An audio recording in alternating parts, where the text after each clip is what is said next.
Hello, this is Valerie Aiello, and you're listening to IdeaDiary. Thanks for coming back, y'all, and hanging out. Having some camera issues today, so hopefully this keeps working. But the news of today is that Sofia Amoruso launched a course called Business Class.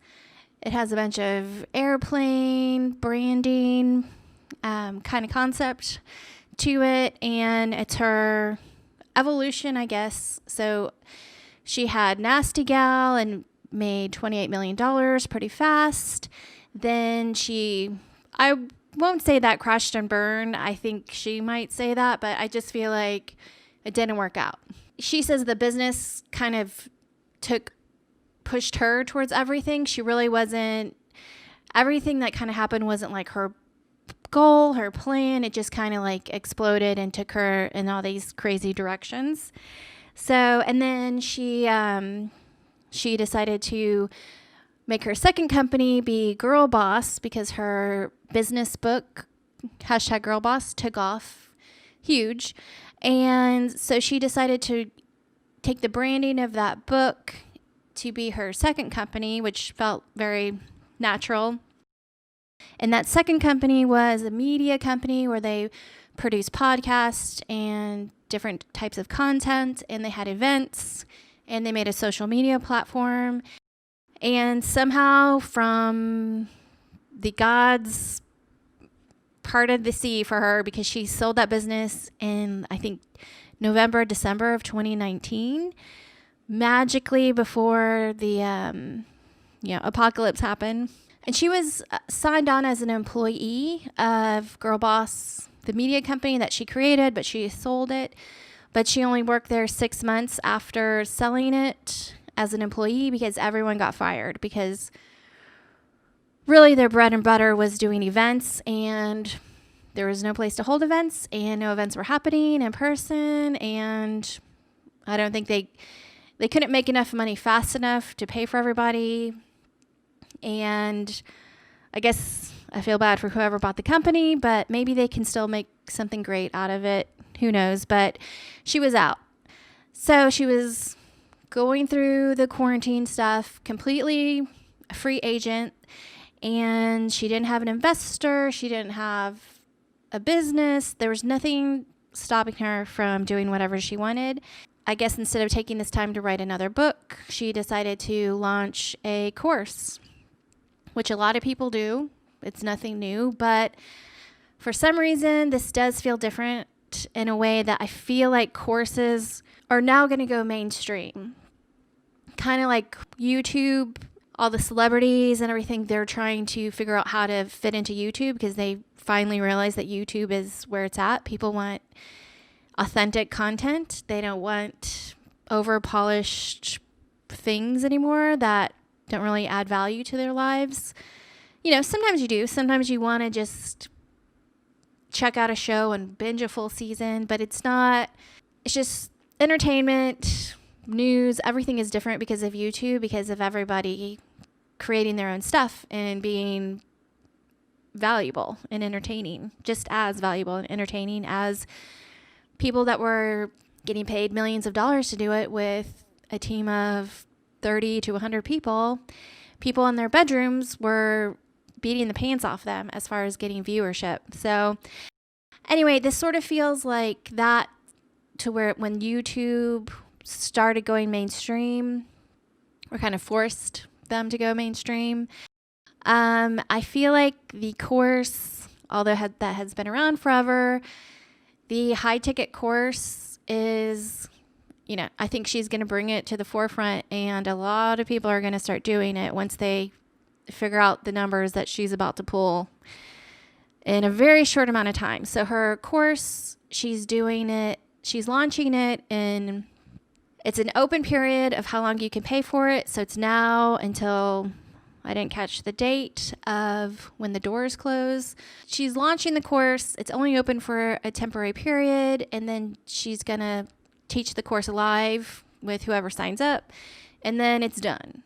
So she says that if she feels like doing the course again, she'll do it, but she's not, that's the great thing about courses. I feel like constantly having to launch, constantly having to need money, I think is where people go wrong with courses, where they feel desperate, like, oh, I've got to launch the course again because I need more money.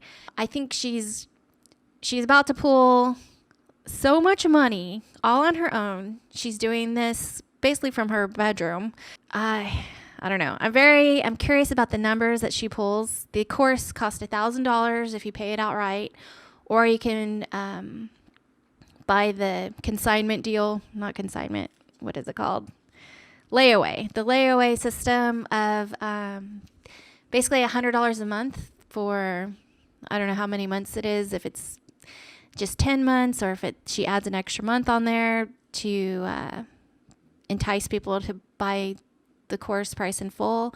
I'm not that deep into how much it is, but whatever it is, $1,000 for somebody. So the course outline is super organized. It seems like you're going to learn something no matter what. Is it $1,000 book? I don't know about that. I think a lot of people are just going to pay the $1,000 to see how she runs it so that they can copy her approach to doing a business course, online business course.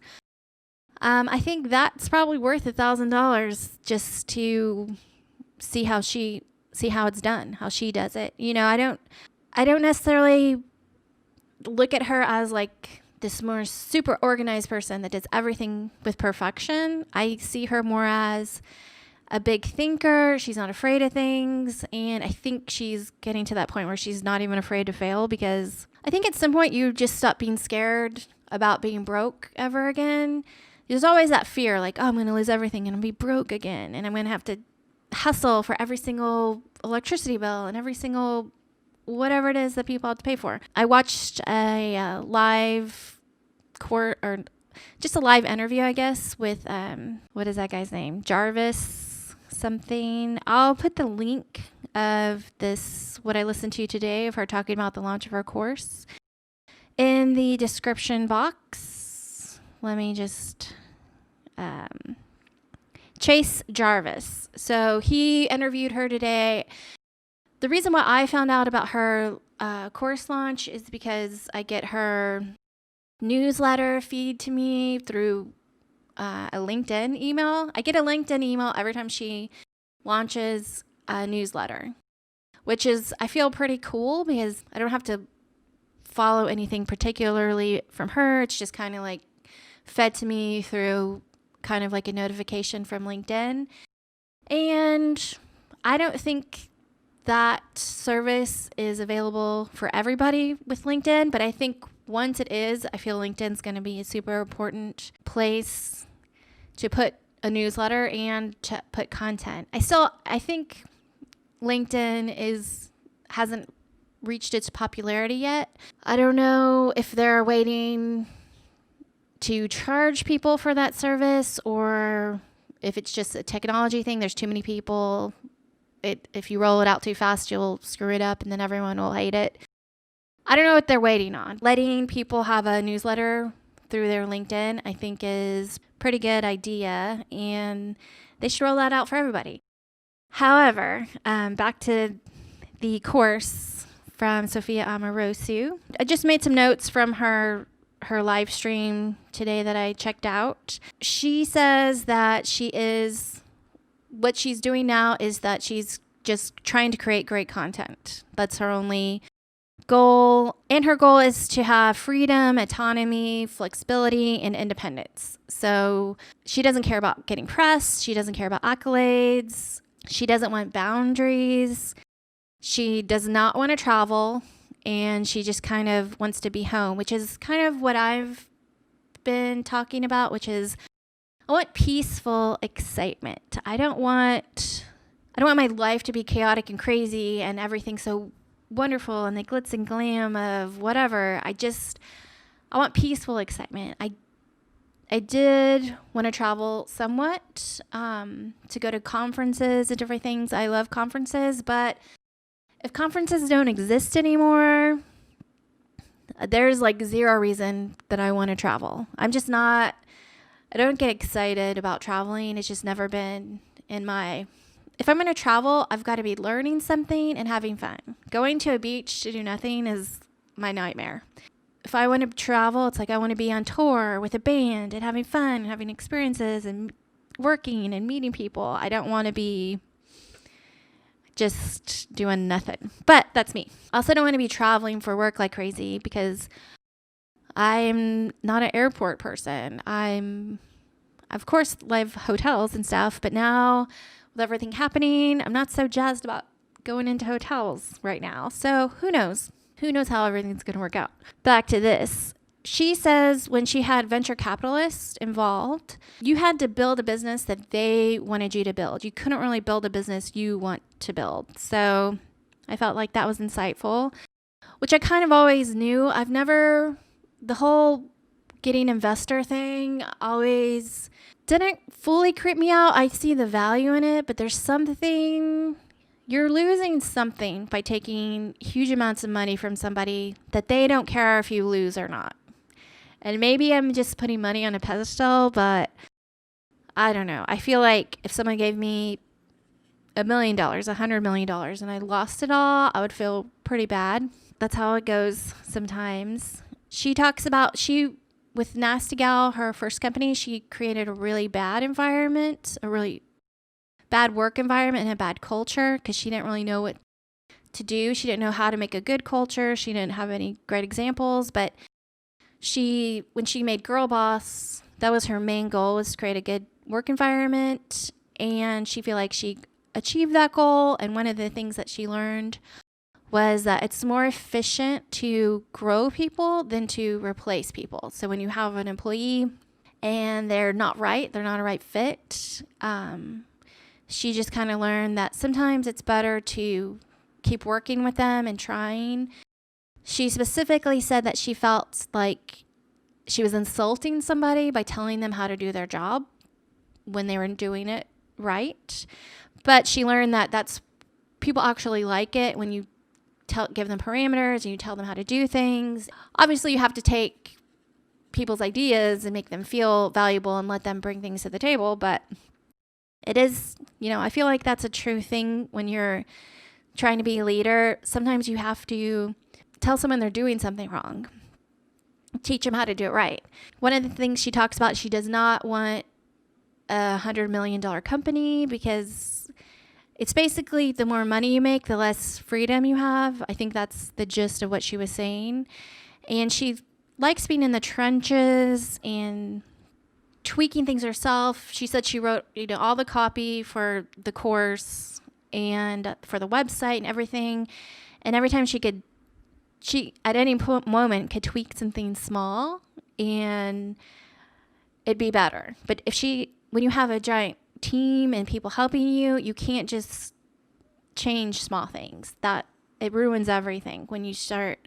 I can see the point she's trying to make is like when you have a team of people, it's like you've created this levels of like, everything just takes longer because you've got to go through all the people and make sure it's right. And she just wasn't a fan of that. The Jarvis guy, Chase, he kind of asked her if she was worried about being copied, which, okay. She isn't, by releasing a business course, she isn't doing anything new necessarily, but I do feel like whatever she's about to do, it's going to communicate very well, and it's going to be branded very well, and it's just going to be done very well. And she knows things, like legit knows things, even though she talks a lot about not being a college graduate and not, never having a job before besides working in a shoe store or something. Her first office was one she paid the lease on. So she just kind of mentioned that when she did Nasty Gal, she thought the brand would be so special that it wouldn't matter if people copied her, but it did. So if she was releasing a dress for $75, someone else on some off-brand website would find the same model that she took a picture of in that dress, hire that same model, and find a cheaper dress that looks similar and just have that dress for $30. and people wanted the cheaper dress. They didn't care, even though Nasty Gal might have been special to them. Ultimately, they went for the cheaper thing. And she talked about when she released her book, #GirlBoss, there wasn't a lot of young people, millennial women, I guess, writing business books. And after her, it was just like this, a tsunami of girls writing business books. And that did happen. That is true. But she didn't obviously invent business books. It's just kind of like she's helping shape the culture in some way that she's not doing it on purpose. She's kind of seeing the world and seeing how to make money and seeing a fun way to make money, and she's going for it and she's doing it. And then she's just kind of like a great example of how to use the internet to be independent, to make money and make a business. Okay, and she does think people are going to copy her course, which is fine. It's like, who cares? Like, the good thing about her doing a course, I think, is that it's just freedom she can do it once. She can see if she liked it. It's going to make money. There's zero chance of it not making money. Whatever it took to build it to this level, it's already, she paid for it herself. So, I'm very excited to see the numbers if she actually releases it. The one thing she says about investors, because she is doing this alone and she's completely free, she doesn't have anybody wondering what she's doing. When you have an investor and you want to do a side project, your investors are always side-eyeing you, thinking, why are you working on that? Why aren't you making me money? And so that's something huge to consider when you have an investor. If you want to pivot or if you want to do things, it's not so easy for you to try different things and pivot and, whatever it is to make money, and be independent and be, when you have an investor, it's just a little bit harder.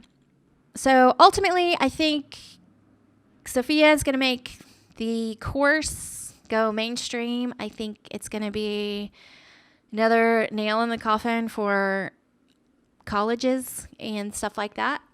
So just we'll see how everything unfolds. Hopefully she releases the numbers. And just a note from me, I don't think there's competition. I don't believe in competition because I just think there's enough for a lot of weird stuff out there. And really, competition, it's just, I don't know, I think you should have the confidence that whatever you're making is going to be amazing. But at the same time, if there is going to be competition, you can always make the cheaper version of whatever you're making at the same time, because you've already done the research, you've already done things to get you where you are to make the great version of your product. It's always good to maybe also make the cheaper version of your product and just kind of have two brands. I know that sounds crazy, but it's something to consider. It's just something that I always try to do, when I'm making things, or at least, I don't know, I have a lot of tips and tricks when it comes to competition, but that'll be for another show. Sorry, last one was a long one, and this one I think I went over 15 minutes, but I'm trying to keep them short. Anyways, I guess I'm going to wrap up this one. Thanks for listening on the podcast, and I will see you later. I still don't know how to end the show, so I'm just going to play the music.